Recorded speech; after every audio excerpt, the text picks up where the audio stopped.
the days where she yearned for companionship and conversation, although it had been lovely catching up with people she hadn't seen in years. With her deteriorating health, she was well aware it could be the last time, and it made every moment spent with her family and friends bittersweet. Tonight was going to be emotional. She just hoped she made it through without breaking down. She parted the blackout curtains, passed through the French doors, then raised a hand to shield her eyes. Resting against the wrought iron railings of her top-floor balcony, she blinked into the stunning view. The setting sun was stealing the warmth of the glorious spring day, and the cool sea breeze stirred the hem of her crimson cocktail dress and brushed the few wisps of silver hair she'd left loose from her chignon against her cheeks. Even after calling Waterside Estate home for the past 40 years, she'd never tired of the view.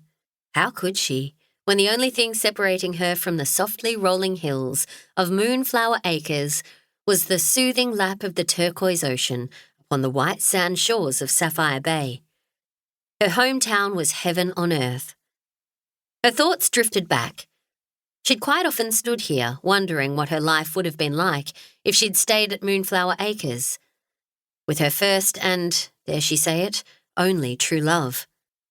She was fairly certain she wouldn't have been able to move past the hurt after he'd broken her heart so categorically. She'd forgiven him for deserting her and their baby girl, but she'd never forgotten the pain of Charlie Wilson's hard-heartedness. As she gazed out at the myriad boats bobbing in the marina, her late husband's face came to mind.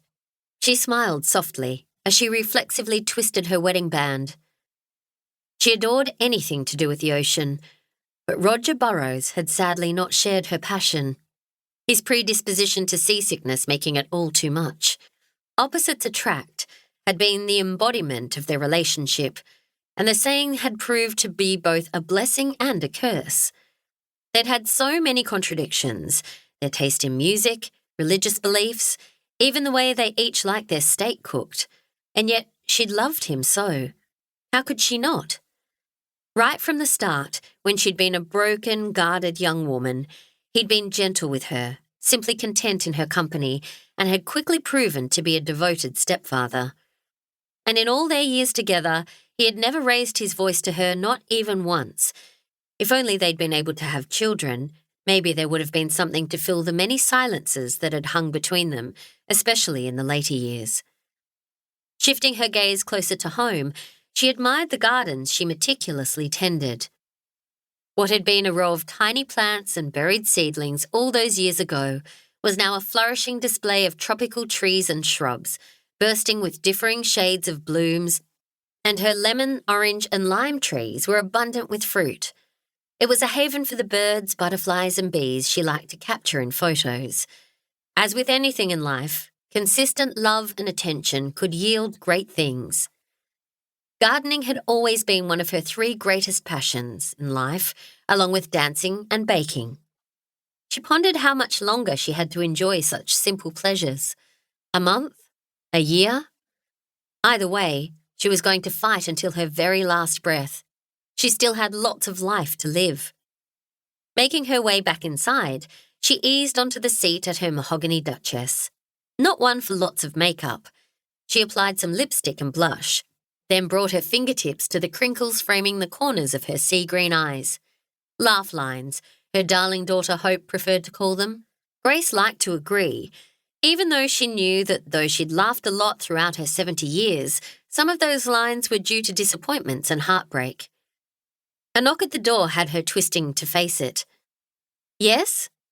"It's just me, Mum. Can I come in?" Hope's sing-song voice carried through it. "Yes, love, of course you can." Grace stood as the door swung open and Hope stepped in, her long cobalt dress whooshing around her ankles and her silky dark hair swishing around her shoulders. "So, what do you think?"